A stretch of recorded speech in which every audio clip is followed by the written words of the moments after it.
கோடான பேருக்கு கொடைவள்ளல்னு எம்ஜிஆர் பேர் வாங்கினாரு.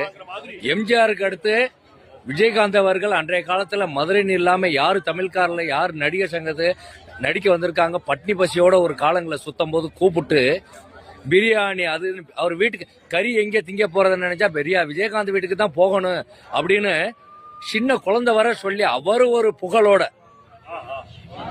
பேரும் ரொம்ப புகழா இருந்த ஒரு மாமனிதர் தனக்குன்னு வாழாம அவர் சொன்னாரு, எனக்கு 2 சிங்கக்குட்டி எப்படியோ பொழைச்சிக்கிருவாங்க, நான் இருக்கிற அன்னாடு என்ன எனக்கு என்ன இறைவன் கொடுத்தது எனக்கு மன தைரியம் அப்படின்னு சொன்ன ஒரே மாமனிதர் கடவுள். அவருக்கு காசில நம்ம தமிழர்கள் இவங்க சொந்தமா யாரும் தெரியல.